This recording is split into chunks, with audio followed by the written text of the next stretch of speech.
संज्ञा किसे कहते हैं और संज्ञा के कितने भेद होते हैं? तो चलिए आज की इस वीडियो में इन सवालों का आंसर देते हैं।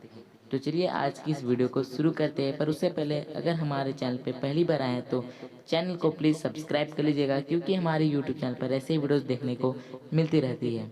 तो सबसे पहले बात करते हैं कि संज्ञा किसे कहते हैं। जिस शब्द के द्वारा किसी व्यक्ति, वस्तु, स्थान, भाव या क्रिया के नाम का बोध हो उसे संज्ञा कहते हैं। सरल शब्दों में कहे तो किसी भी जीवित, अजीवित वस्तु, भाव या किसी भी काम के नाम को संज्ञा कहते हैं। उदाहरण: बीमारी, घर, कान, माता पिता, पेड़ आदि संज्ञा है। संज्ञा के कितने भेद होते हैं? तो चलिए जानते हैं। संज्ञा के 5 भेद होते हैं: जातिवाचक संज्ञा, भाववाचक संज्ञा, व्यक्तिवाचक संज्ञा, समूहवाचक संज्ञा जिसे समुदायवाचक संज्ञा भी कहते हैं, और लास्ट है द्रव्यवाचक संज्ञा। हम लोग सबसे पहले बात करेंगे जातिवाचक संज्ञा के बारे में। जो शब्द किसी प्राणी, वस्तु, स्थान आदि की संपूर्ण जाति का बोध कराते हैं वे जातिवाचक संज्ञा कहलाते हैं। आसान भाषा में बात करें तो किसी विशेष व्यक्ति, वस्तु या स्थान की पूरी जाति बताने वाले शब्द जातिवाचक संज्ञा कहलाते हैं। उदाहरण: बेटा तुम अपने मित्र के साथ घर चले जाओ। इस वाक्य में बेटा, मित्र और घर जातिवाचक संज्ञा है। अब हम लोग बात करते हैं भाववाचक संज्ञा के बारे में।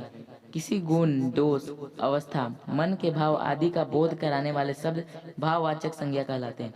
मतलब वो शब्द जो आपके इमोशंस, भाव बताते हो उन्हें भाववाचक संज्ञा कहते हैं। उदाहरण: हितेन को उसके माता पिता ने ईमानदारी और सच्चाई की शिक्षा दी है। इस वाक्य में ईमानदारी और सच्चाई भाववाचक संज्ञा है। ये जो वाक्य है उदाहरण में, उसमें से जो भाववाचक संज्ञा है कौन कौन है?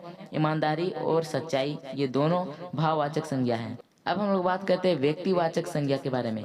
किसी विशेष प्राणी, वस्तु, स्थान आदि के नाम का बोध कराने वाले संज्ञा शब्दों को व्यक्तिवाचक संज्ञा कहते हैं। उदाहरण: विवेक और कबीर शताब्दी रेल द्वारा मेघालय घूमने गए। इस वाक्य में विवेक, कबीर, शताब्दी रेल, मेघालय आदि व्यक्तिवाचक संज्ञा के उदाहरण है। ये जो अभी वाक्य में व्यक्तिवाचक संज्ञा कौन कौन है?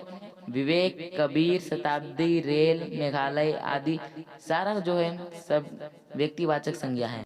अब हम लोग बात करते हैं समूहवाचक संज्ञा के बारे में। यह संज्ञा सबसे सरल संज्ञा है।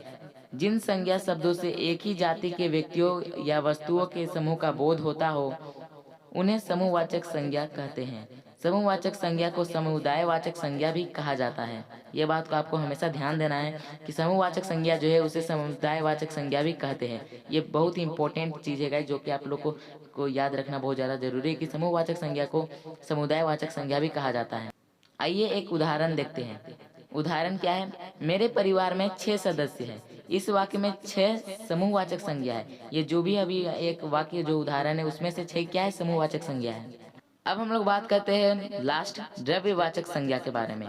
जिन संज्ञा शब्दों से किसी द्रव्य या पदार्थ का बोध होता है उन्हें द्रव्यवाचक संज्ञा कहते हैं। आसान शब्दों में कहे तो खाने पीने की कोई चीज या कोई धातु को द्रव्यवाचक संज्ञा कहते हैं। उदाहरण: 2 किलो चने की दाल तोल दीजिए। इस वाक्य में दाल जो है वो द्रव्यवाचक संज्ञा है।